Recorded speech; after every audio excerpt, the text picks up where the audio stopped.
दोस्तों नमस्कार।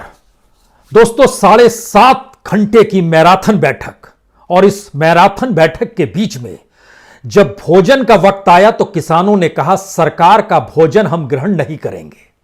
जब चाय पीने का वक्त आया तो कहा सरकार की चाय हम ग्रहण नहीं करेंगे। हमारा अपना भोजन लंगर से आएगा, हम उसी को ग्रहण करेंगे, चाय भी वहीं की पी जाएगी। और इस लंबी बैठक के बाद फिर 48 घंटे बाद दोबारा बैठक होगी, यानी 5 तारीख को दोपहर 2 बजे। निकला क्या? निकला यह कि किसानों का भरोसा सरकार पर नहीं है। निकला यह कि सरकार जिन कानूनों को किसानों के हित का बता रही है, किसान उससे अपना अहित समझता है। लेकिन सरकार कह रही है जब उसने कह दिया कि किसानों का हित होगा तो किसानों को मानना चाहिए। यानी कानून से पीछे हटने को सरकार तैयार नहीं है। और इन दो परिस्थितियों के बीच की जो सबसे मोटी लकीर है वह किसानों के लिए एक आखिरी लड़ाई का अंदेशा दे रही है। यानी किसानों का आंदोलन चलता रहेगा, यानी दिल्ली के बॉर्डर पर घेराबंदी किसानों की जारी रहेगी। यानी जिस तरीके से आज पंजाब के पूर्व मुख्यमंत्री और अकाली दल के सबसे वरिष्ठ नेता प्रकाश सिंह बादल ने अपने पद्म सम्मान को लौटा दिया, वहां के नेता ढींडसा साहब ने अपने सम्मान को लौटा दिया। जिस तरीके से 8 तारीख से इस देश में ट्रक चक्का जाम करने वाले हैं, जिस तरीके से पंजाब से निकला हुआ हर वो शख्स जिसकी पहचान खेल के क्षेत्र में हो, सिनेमा के क्षेत्र में हो, वह आंदोलनरत होना चाह रहा है, फिलहाल शब्दों के जरिए और बाद में शायद सड़क पर नजर आए। इसके मतलब क्या है? हमें लगता है कि आज इसके उन गूढ़ अर्थों को ही समझ लीजिए और इस बात को डिकोड कर लीजिए कि आखिर सरकार अड़ी हुई क्यों है और सरकार अपने कदम पीछे क्यों नहीं खींचना चाहती है। क्या भारत के भीतर में सरकार की सोच अलग है और किसानों की सोच अलग है, या फिर जिस मॉडल को मौजूदा सरकार लेकर किसानों के लिए आने वाली है वो वाकई मॉडल सिर्फ और सिर्फ सरकार की अपनी आर्थिक परिस्थितियों को बचाने के लिए है, अपने कॉरपोरेट मित्रों के लिए है? ये एक सवाल है। और यह सवाल इसलिए क्योंकि आज जब बैठक के बाद देश के कृषि मंत्री सामने आए तो उन्होंने बहुत साफ तौर पर उन्हीं बातों का जिक्र किया जिन बातों का जिक्र पहले से हो रहा था। मसलन एपीएमसी के समानांतर प्राइवेट मंडी बनेगी। जो लोग पैन कार्ड के जरिए अपने तौर पर इससे पहले कहा जा रहा था व्यापार कर सकते हैं, उनका रजिस्ट्रेशन कराना होगा, वो इस दिशा में सोचेंगे। जो एसडीएम कोर्ट है वह बड़ी छोटी कोर्ट है, उसके पैरेलल में कोर्ट में भी मामला चला जाए, इस बारे में भी सरकार सोचेगी। और बाकी भी अलग अलग मुद्दे, खासतौर से एमएसपी को लेकर था कि एमएसपी पहले भी थी, अब भी है, आगे भी रहेगी। यानी एक ऐसा जुमला इस्तेमाल सरकार की तरफ से बार बार हो रहा है जिसके शिकंजे में वो फंसना इसलिए नहीं चाहती है क्योंकि अगर फंस गई तो इस देश के किसान अपनी उपज की कीमत को पा सकेगा। जो लागत लगती है और उसकी तुलना में जो न्यूनतम समर्थन मूल्य तय किया जाता है वह किसान को मिल जाएगी। तो आइए जरा इन परतों को आज खोलने की कोशिश करते हैं कि आखिर सरकार के सामने संकट क्या है, सरकार की मंशा क्या है और किसानों के सामने ये क्यों एक आखिरी लड़ाई के तौर पर एक ऐसे आंदोलन और संघर्ष करने की स्थिति आ गई है जहां वो देख पा रहा है अगर वो खाली हाथ अपने घर लौट गया तो फिर आने वाली पीढ़ियां मजदूर के तौर पर इस देश में रहेगी, किसानी से उसका जीवन नहीं चल पाएगा। ऐसी स्थिति क्यों आ रही है?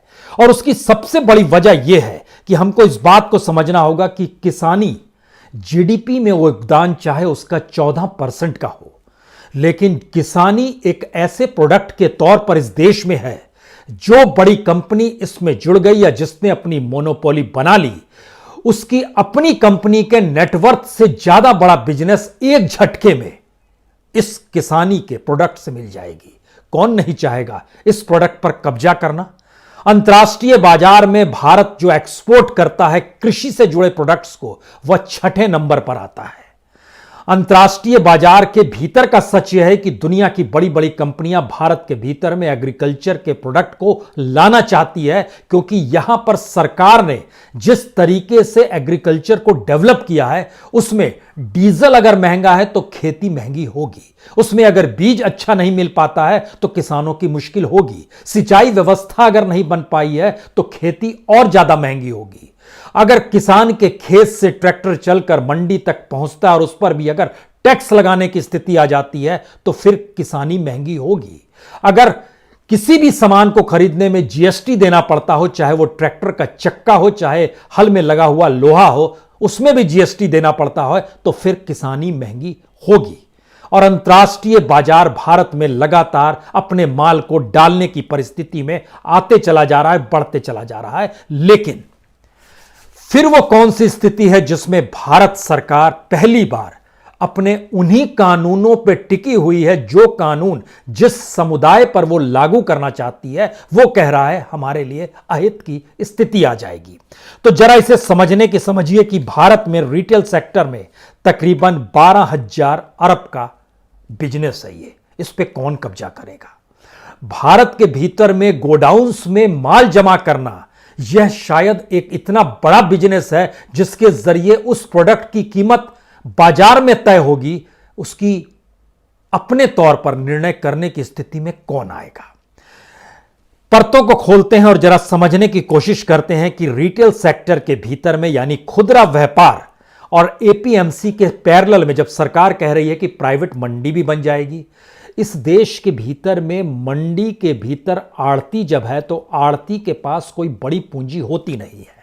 लेकिन जब आप इस देश में जैसे ही जिक्र करेंगे कि पूरा देश अपने आप में एक मंडी है, किसान कहीं भी जाकर कोई भी सामान बेच दे, और पहली बार सरकार को यह महसूस हो रहा है कि एग्रीकल्चर के क्षेत्र में प्राइवेट सेक्टर की पूंजी आनी चाहिए और इसी दृष्टि से वो सोच रही है तभी एग्रीकल्चर डेवलप हो पाएगा। लेकिन सच क्या है? क्या सच ये नहीं है कि एग्रीकल्चर के क्षेत्र में प्राइवेट इन्वेस्टमेंट लगातार हो रहा है, बड़ी बड़ी कंपनियां लगातार आ रही है? सवाल है कि उन कंपनियों की मोनोपोली अभी तक नहीं हो पाई थी, अब सरकार के इन कानूनों के जरिए बड़े कॉरपोरेट सेक्टर या पूंजी वाले की मोनोपोली एग्रीकल्चर पर भी हो जाएगी। कैसे हो जाएगी? आइए इस सिलसिले को भी जरा समझने की कोशिश करते हैं, क्योंकि जिस तरीके से इस पूरे बिजनेस का मॉडल क्रिएट किया गया है उसमें आईटीसी ने 22 लाख टन गेहूं पिछले ही साल खरीदा। आईटीसी एक प्राइवेट कंपनी है जो कि 75,000 करोड़ के मूल्य की एक अपनी कंपनी है। महिंद्रा ग्रुप हो, नेस्ले हो, गोदरेज हो, ये सभी तो फल फूल खरीद ही रहे हैं। इन्वेस्टमेंट की एक लंबी कतार है भारत के भीतर में जो कि इन्वेस्टमेंट के तौर पर एग्रीकल्चर को प्रभावित करती आई है, और यह इतनी बड़ी तादाद है कि जिससे आप इनकार, कुछ डॉक्यूमेंट्स, गवर्नमेंट के डॉक्यूमेंट्स ही हम आपको बतलाते हैं कि एग्रीकल्चर का एक्सपोर्ट अभी $38 बिलियन का है, जिसको टारगेट सरकार रखे हुए है कि 2022 तक इसको हम $60 बिलियन तक ले जाएंगे। एक्सपोर्ट कौन करेगा?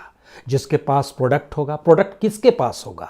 जिसके गोडाउन में माल होगा, और उस गोडाउन से माल निकालकर अंतर्राष्ट्रीय बाजार में बेचने की स्थिति में जो आएगा। बेचेगा कब? जब उसको अंतर्राष्ट्रीय बाजार से लाभ होगा। अंतर्राष्ट्रीय बाजार से लाभ कब होगा? जब अंतर्राष्ट्रीय बाजार में कीमत बढ़ेगी, और उस समय वो अपने माल को जो भारत में किसानों से उसने औने पौने दाम में खरीद लिए होंगे उसको वो सेल करेगा।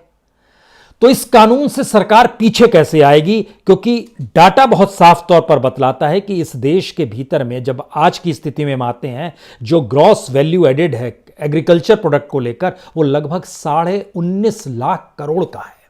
इसको कौन गंवाना चाहेगा? रिटेल सेक्टर हमने आपसे जिक्र किया, 12,000 अरब का ये पूरा का पूरा व्यवसाय है, और ऐसा नहीं है कि प्राइवेट सेक्टर की एंट्री इसमें नहीं हुई है। फूड और ग्रोसरी के क्षेत्र में दुनिया में अगर भारत 6ठे नंबर पर है तो दुनिया की नजर भी भारत की इंडस्ट्री पर है, एग्रीकल्चर इंडस्ट्री पे। और भारत के कॉरपोरेट्स जो अपने तौर पर फेल हो गए और सरकार की पॉलिसी के तहत फेल हो गए, मार्केट इकोनॉमी के तहत फेल हो गए, और आज की स्थिति में जब उनका अपना लाभ नेगेटिव में जा रहा है, प्रोडक्शन नेगेटिव में जा रहा है, और किसानों के बल पर एग्रीकल्चर जब पॉजिटिव वे में जा रहा है, +3.4% उसका विकास दर है, और बाकी सबों से वो ज्यादा है। बाकी सबों से ज्यादा वह दुनिया में आयात कर रहा, निर्यात कर रहा है, चावल भी। तो फिर यह समझना होगा कि भारत के एग्रीकल्चर को अपने हाथ में समेटने की स्थिति में सरकार क्यों आ रही है, और अपने हाथ में समेटी हुई एग्रीकल्चर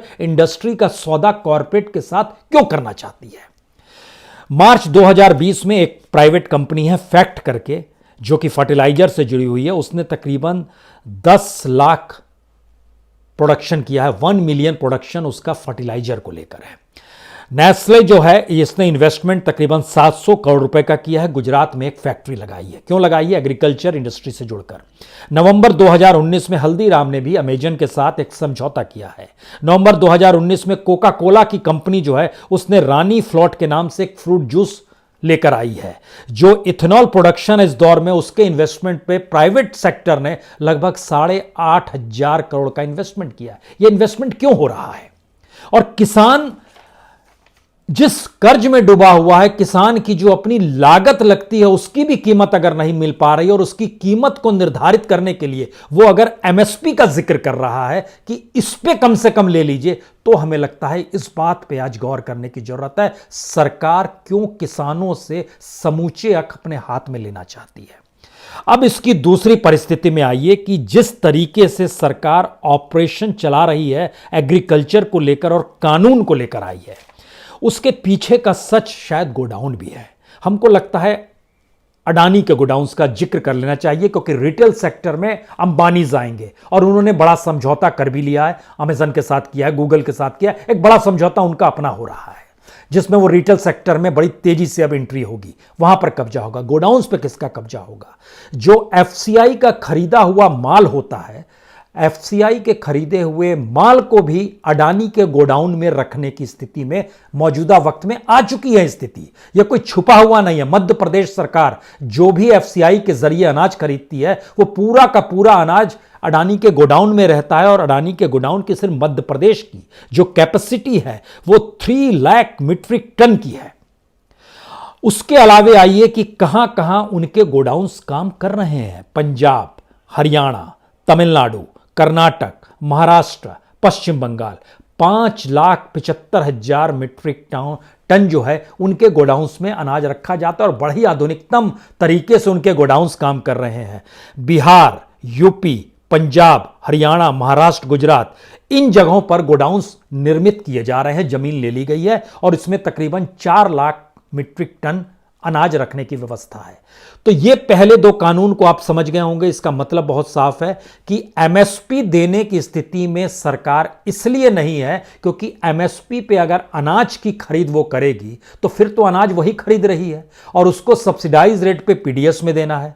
सरकार इस दिशा में जाना चाहती है कि पीडीएस सिस्टम ना दे, वह उन हाथों में कुछ पैसा दे दे। जनधन योजना का जो खाता खुलवाया गया है उसके मातहत उनके अकाउंट में कुछ पैसा डाल दे और कहे कि आप ही अपने तौर पर खरीदिए। अब आप सोचिए, एक साथ 23 करोड़ राशन कार्ड यानी 23 करोड़ कंज्यूमर किसी एक कंपनी को अगर मिल जाए तो अगर वह 1-1 रुपए भी कमाती है 23 करोड़ लोगों से 1-1 केजी पर, तो आप कल्पना कर पा रहे हैं क्या स्थिति होगी।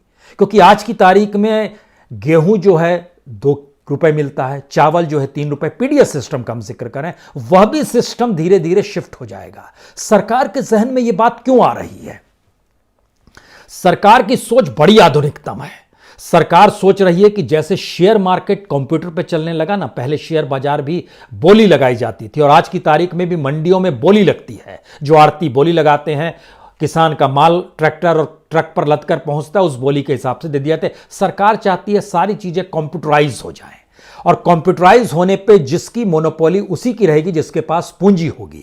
उसके एजेंट जो आड़ती हैं और आड़ती के लेवल से ऊपर उठे हुए जो भी पैसे वाले हैं, अलग अलग स्टेट में इस मोनोपोली वाले शख्स के मातहत एजेंट के तौर पर खरीद करेंगे। चाहे वो बिहार में करें, चाहे वो केरल में करें, चाहे पश्चिम बंगाल में करें, चाहे पंजाब में करें या हरियाणा में करें, ये उसके एजेंट होंगे जिसकी बोली तय हो जाएगी। ऐसा भी नहीं है कि ऐसा पहले नहीं हुआ है। सोयाबीन के मामले में यह अभी भी होता है। जो आईटीसी कंपनी है वो सोयाबीन को खरीदती है तो उसके लिए उन्होंने क्या किया कि एक कंप्यूटर टाइप कियोस्क जो है किसानों को बांट दिया। उसके बाद उन्होंने कहना शुरू किया कि आपको हम इसके जरिए मौसम की जानकारी देंगे और मौसम की जानकारी के साथ अंतर्राष्ट्रीय बाजार में क्या कीमत है सोयाबीन की यह भी बताएंगे। उसके बाद आप दाम तय कीजिएगा। किसानों को बड़ा अच्छा लगा, हाथ में एक कंप्यूटर है और उसके बाद चीजें तय हो रही है। लगभग 38,000 कंप्यूटर इन्होंने बांटे। सोयाबीन नागपुर खासतौर से इसका एक बड़ा कहीं ग्राउंड जीरो है जहां पे ये चीजें तय होती है। लेकिन उसके बाद इन्होंने कीमत अपने तौर पर तय करनी शुरू कर दी और दूसरी जगह पर बेचने की स्थिति सोयाबीन आई नहीं तो वो कंपनी खरीदती है अपने तौर पर। आप खुश हो जाते हैं कि आपके हाथ में कंप्यूटर है, लेकिन आय धीरे धीरे आपकी उस रूप में डेवलप नहीं हो पाई। तो जो कंपनी तय कर रही है यही है कॉन्ट्रैक्ट फार्मिंग, जो धीरे धीरे हर दिशा में चली जाएगी, जिससे घबराहट किसानों को है। क्योंकि ईमानदारी अगर रहेंगी, सरकार बार बार अपनी नीयत का जिक्र करती है। सवाल है कि नीयत तो इस देश के भीतर में मुनाफे से जुड़ी हुई है। मुनाफा अगर नहीं होगा तो क्या अंबानी और क्या अडानी और क्या टाटा और क्या बिरला, कोई भी इस देश में पैसा लगाएगा नहीं। पैसा तभी लगाएगा जब उसको लाभ होगा। जब लाभ होना बंद हो गया तो उसने बैंकों से कर्ज लेना शुरू किया। बैंकों को इशारा सरकार ने ही किया था कि आप इनको कर्ज दीजिए। उसके बाद इस देश के लगभग 7,000 से ज्यादा जो कॉर्पोरेट्स हैं जिन्होंने कर्ज लिया, जो कर्ज नहीं लौटाया, वो बढ़ते लगातार जा रहा है और अब तो वो लगभग 20% तक पहुंचने की स्थिति में आ रहा है। तो फिर इसके मतलब क्या है? इसका मतलब है कि लाभ पहली ईमानदारी है, मुनाफा पहली ईमानदारी है, जिसके लिए सरकार चाहती है कि हम आश्वासन और भरोसा दें आपको लाभ होगा, लेकिन किसानों को लेकर वह कोई मुनाफे या लाभ की स्थिति से कोई समझौता नहीं करती है, कोई छूट नहीं देती है। पिछले बरस याद कीजिए, कॉर्पोरेट को उसने 1,40,000 करोड़ का टैक्स रियायत दे दी, किसानों को नहीं दिया जाता है।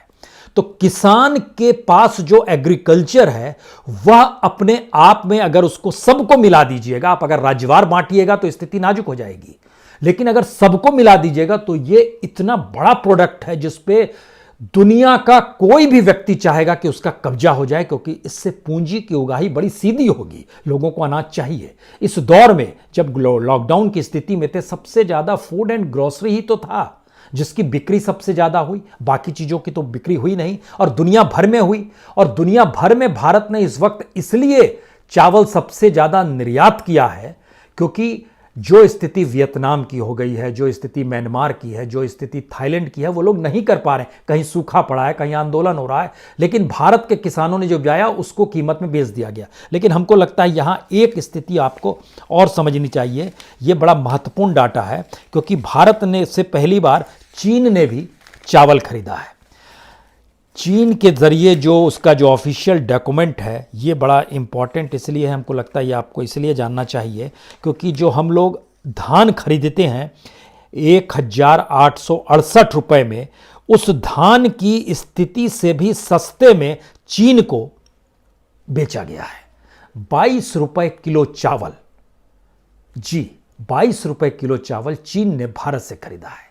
और भारत के भीतर में जो, अगर धान को आप एमएसपी से जोड़िएगा और 1 क्विंटल धान में से लगभग आपको मानकर चलना होगा कि 62 किलो चावल निकलता है, उसके लिहाज से अगर आप बांटिएगा तो लगभग 30 रुपये चावल पड़ता है जो आपको किसान को देना पड़ेगा। आप 22 रुपये में चीन को दे रहे हैं, इसके मतलब क्या है? इसके मतलब है कि किसान ने जो उपजाया, जितना भी अनाज उपजाया है, उस अनाज की मौजूदगी सरकार के गोडाउन्स में है, तो वह उसके किसी भी हालत में बाहर से पैसा चाहती है। तो जब 22 रुपये किलो के हिसाब से चीन को वो अनाज बेच सकती है, तो फिर कॉरपोरेट को वो और सस्ते में अनाज उपलब्ध कराने की दिशा में लालच क्यों नहीं देगी? और कॉरपोरेट किसानों के ऊपर बोझ डाल के अपने अनुकूल फार्मिंग करा के, जमाखोरी करके, बाजार की कीमत अपने हिसाब से तय करके काम क्यों नहीं करेगा? वो करेगा, क्योंकि प्रॉफिट बेस्ड इकोनॉमी जो है वह पहली जरूरत है इस कैपिटलिज्म की, इस मार्केट इकोनॉमी की। अब इसके बाद दूसरा सच्चाई है, क्योंकि इस देश के भीतर में हम लोग जब सिर्फ एग्रीकल्चर को जोड़ते हैं तो एक चीज और जरा समझ लीजिए कि भारत में एग्रीकल्चर रूरल इंडिया में ही होता है। रूरल इंडिया के भीतर में जो अकाउंट है, बैंक अकाउंट जो खुले हुए हैं, वह तकरीबन 66 करोड़ अकाउंट है। उस 66 करोड़ अकाउंट में जो पैसा है वह लगभग 13,500 करोड़ है। सोचिए, 66 करोड़ अकाउंट में 63,000 करोड़ पैसा, एक्यूरेसी पैसा चाहिए तो 13,572 करोड़ रुपया उनका अकाउंट है। लेकिन जब आप इसको मेट्रोपॉलिटन में आते हैं, जहां पर सारे रईस रहते हैं, तो उनके अकाउंट हैं उस 66 की तुलना में आधे, लगभग 37 करोड़ अकाउंट है मेट्रोपॉलिटन्स के। लेकिन इनका पैसा जो है, गांव में पैसा अकाउंट दुगने हैं, पैसा 1/4 की स्थिति में है, क्योंकि मेट्रोपॉलिटन का पैसा जो बैंकों में है वह लगभग 65,000 करोड़ का है।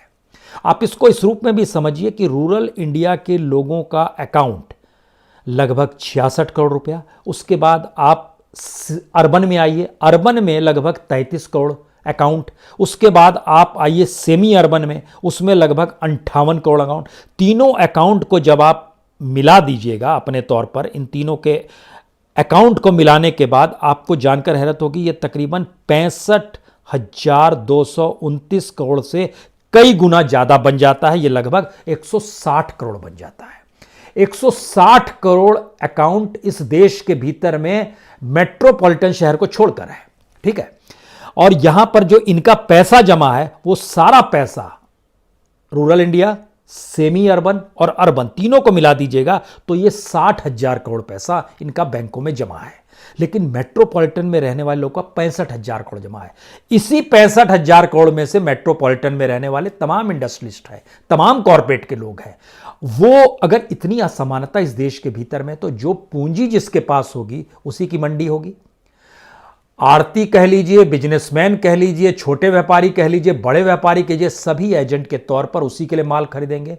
वो माल अलग अलग राज्यों में पहुंच जाए, इसके लिए अडानी के गोडाउन्स खड़े हो गए देश के 14 राज्यों में। इन जगहों पर बहुत आधुनिकतम तरीके से माल पहुंच जाएगा। वो माल तभी निकाला जाएगा जब बाजार में उससे मुनाफा मिलना होगा। जो किसानों के साथ जो भी सौदा हुआ हो, हम ये नहीं कह रहे हैं कि अभी किसानों के साथ घाटे का सौदा हुआ हो, जो भी सौदा होगा उससे जब मुनाफा ज़्यादा से ज़्यादा मिलेगा तभी बात होगी। क्योंकि जो किसान जानकारी दे रहे हैं कि हमने इतने इतने पैसे में इतना इतना सामान बेचा और हमारे हाथ में कुछ नहीं आता है, उसका भी डाटा हमने किसानों से पूछा कि क्या आप कुछ बतला सकते हैं कि आपने कितना दिया है। तो आपको जानकर हैरत होगी, उन्होंने बताया टमाटर हम 5 रुपए किलो दे रहे थे, जो मार्केट में लगभग मौजूदा वक्त में 35 से 40 रुपए किलो है। हम सेब 10 रुपए किलो दे रहे हैं, जो इस समय 110 रुपए किलो बिक रहा है। जो दूध है हम 20 रुपए लीटर देते हैं, जो 42 रुपए लीटर बिक रहा है। जो दाल है, मूंग की दाल है, वो 46 रुपए देते हैं, जो कि बाजार में 120 रुपए। यह इतना बड़ा लाभ है। इतने बड़े लाभ को अगर आधुनिकतम तरीके से कर दें और बीच का ट्रैक्टर का पैसा, ट्रक का पैसा, आड़ती का पैसा, मंडी का टैक्स, सबको अगर एक कॉरपोरेट को ही देने की स्थिति में आई तो कॉरपोरेट का नेटवर्थ कितना बढ़ जाएगा, उसका मुनाफा कितना बढ़ जाएगा, यह कल्पना के परे है। लेकिन अब सवाल यहां पर सबसे बड़ा यह आ रहा है कि इस देश के भीतर में जो एफसीआई के गोडाउन्स हैं, जिसमें आज की तारीख में लगभग ये माना जाता है कि 600 लाख टन अनाज रखा जा सकता है। सरकार का अपना आइडिया यह है कि लगभग 400 लाख टन स्टॉक की जरूरत होती है। बाकी की तो जरूरत होती इसलिए नहीं है क्योंकि बाकियों की जिम्मेदारी हम क्यों लें, हम तो सिर्फ पीडीएस सिस्टम की जिम्मेदारी ले रहे हैं और पीडीएस सिस्टम के जरिए लगभग 400 लाख टन अनाज हमको रखना पड़ेगा। इसका मतलब यह है कि पहले स्टेज में सिर्फ पीडीएस सिस्टम को छोड़कर बाकी जो मिडिल क्लास है, लोअर मिडिल क्लास है, या जो भी है, जो भी राशन दुकान से नहीं जुड़ा है, वो सोच ले उसको जो भी मिलेगा वह कॉरपोरेट द्वारा तय की गई कीमत पर मिलेगा। यानी एक तरफ वही पूंजीपति, वही पूंजी जिसके पास पैसा है, वह किसानों के साथ चीजें तय करेगी कि आप इस रूप में वहां पर कीमत हम देंगे। उसके बाद वह कंज्यूमर यानी उपभोक्ताओं को, यानी खरीदारों को कहेगी हम आपको इस रूप में अनाज इतने कीमत पे देंगे। मुनाफे का एवरेज देखिए कितना बढ़ते जा रहा है। और उसका जब हम लोगों ने औसत निकाला है, जो हमारी टीम ने एक औसत निकाला, ये आपको जानकर हैरत होगी कि दुनिया के बाजार में जो बार बार जिक्र होता है कि भारत के भीतर में किसानी की जितनी जमीन है उसमें उतना प्रोडक्शन इसलिए नहीं हो पाता है क्योंकि हम लोग आधुनिकतम हो नहीं पाए हैं, क्योंकि अमेरिका के बाद भारत के पास ही खेती की जमीन सबसे ज्यादा है। लेकिन जो एवरेज निकाला गया, अगर इसको कॉरपोरेट के हिस्से में दे दिया जाए तो कॉरपोरेट को झटके में, एक झटके में प्रोडक्ट पे जो लाभ होगा, चाहे वो चावल हो, चाहे वो गेहूं हो, चाहे सब्जी हो, चाहे कुछ भी हो, कोई भी चीज हो। हम आपको एक जानकारी यहां पर और भी दे देते हैं। एफसीआई को कहा गया है कि वो 23 अलग अलग फसलों को खरीदेगा, उसका प्रावधान है, लेकिन वो सिर्फ चावल और गेहूं खरीदता है। बाकी चीजों का लाभ भी इसीलिए सरकार ने उनके लिए तो कोई एमएसपी तय की नहीं है, वो घाटे में रहते हैं। अब सवाल चावल गेहूं का भी आ गया। लेकिन जो हमारी टीम ने एक एनालिसिस करके बताया, बड़ा शानदार एनालिसिस है। अगर किसी खेत से कोई माल उठाता है कोई बड़ी कंपनी वाला उसको अगर यूरोप के भीतर में 100 रुपए के माल की कीमत 125 रुपए में मिल जाती है, यानी 25 रुपए का लाभ होता है। अमेरिका में यह लाभ लगभग 22 रुपए का होता है। ऑस्ट्रेलिया में यह लाभ लगभग 18 रुपए का होता है। न्यूजीलैंड जैसी जगह में यह लाभ लगभग 21 रुपए का होता है और अफ्रीका में यह लाभ लगभग 28 रुपए का होता है। ब्राजील जैसी जगह में यह लाभ अपने तौर पर लगभग 32 रुपए का होता है। भारत में पहले दिन से यह लाभ 110 रुपए का होगा, यानी सीधे 100 का माल 210 की स्थिति में एक झटके में आ जाएगा। कोई मेहनत करने की जरूरत नहीं है। यह पूरा एनालिसिस हमारी टीम ने अपने तौर पर करके बताया कि यह स्थिति है, इसका यह लाभ है। इसीलिए सरकार चाहती है कि जिनके पास यह माल आए फिर वो उस माल और उस पैसे के जरिए इस देश का इंडस्ट्रियलाइजेशन करें, इस देश में बड़े बड़े इंडस्ट्री खोल दें। हम तो कुछ भी करने को तैयार नहीं, यानी सरकार अपने तौर पर फेल है। फेल शब्द हम आज खास तौर पर इस्तेमाल इसलिए करना चाह रहे हैं क्योंकि सरकार के भरोसे मौजूदा वक्त में अगर कोई है और कोई सोच रहा है तो उसके लिए 2-3 उदाहरण देना काफी है। मसलन इस देश के भीतर में जितनी भी कंपनियां चलती हैं जो इंश्योरेंस से जुड़ी हुई है, जो एग्रीकल्चर का भी इंश्योरेंस करती है, सारी प्राइवेट कंपनियां लाभ में है, लेकिन गवर्नमेंट ऑफ इंडिया की सारी कंपनियां घाटे में है। यह कौन सी स्थिति है? और उसका डाटा जब निकल कर आता है, खास तौर से जो 3 कंपनियां हैं भारत सरकार की, United insurance company, Orient insurance company, national insurance company, आपको जान के हैरत होगी कि यह किस रूप में घाटा है। 19-20 में यानी पिछले साल लगभग 14,443 करोड़ का घाटा है।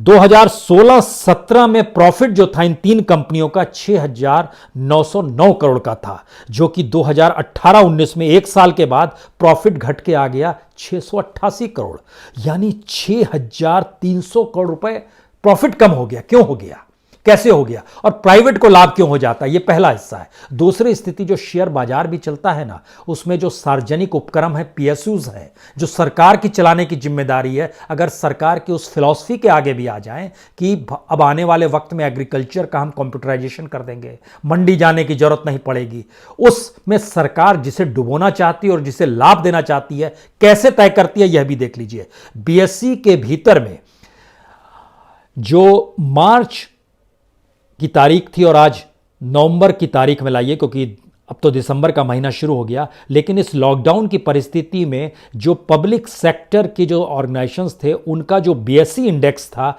वो 4,498 मार्च में था, 31 मार्च को था, और 30 नवंबर को तारीख जानकारी आती है कि वह 5,294 तक पहुंचा, यानी 4,498 से 5,294, यानी सिर्फ 17.5% वो ऊपर जाता है। आप कहेंगे इस दौर में तो बाकी कंपनियों की भी यही हालत थी। जी नहीं, जो सेंसेक्स था उसमें लगभग 50% की बढ़ोतरी हुई है। ओवरऑल सेंसेक्स में 29,468 से वो 44,000 पार कर गया। जो बीएसई का मिड कैप, जो प्राइवेट कंपनीज का था, उसमें 60% का इजाफा हो गया। 10,559 से बढ़कर वह लगभग 16,914 पर पहुंच गया, और जो स्मॉल कैप था वह भी 9,608 से 16,875, यानी 75% का इजाफा हो गया। इसका मतलब है कि सरकार शेयर मार्केट में भी अपने जरिए चलाने वाली कंपनियों को घाटा दे रही है। अपने तौर पर उसकी स्थिति इतनी नाजुक है कि सारी कंपनियां एनसीएलटी में पहुंच जाती है। उसका डाटा भी हम बार बार आपसे जिक्र करते हैं, लेकिन डाटे की जानकारी एक आपको दे दें कि इतनी बड़ी तादाद में जो अपने आप को दिवालिया कर घोषित करके कंपनियां पहुंची हैं, जो सरकार की कंपनियां हैं, उसमें उनकी तादाद लगभग 3,000 पार है, और उसमें से सिर्फ 270 कंपनियों को ही उगाही वो कर पाई है। इसके मतलब क्या है? सरकार जब कोई भी जिम्मेदारी नहीं लेगी तो वो एग्रीकल्चर की जिम्मेदारी भी नहीं ले रही है। इसीलिए इस सरकार को लेकर किसानों में भरोसा नहीं है, और सरकार अपने तौर पर अपने कानून को छोड़ना नहीं चाहती है। होगा क्या? क्या परसों जब बैठक होगी तो चीजें सुलझ जाएंगी? जी नहीं।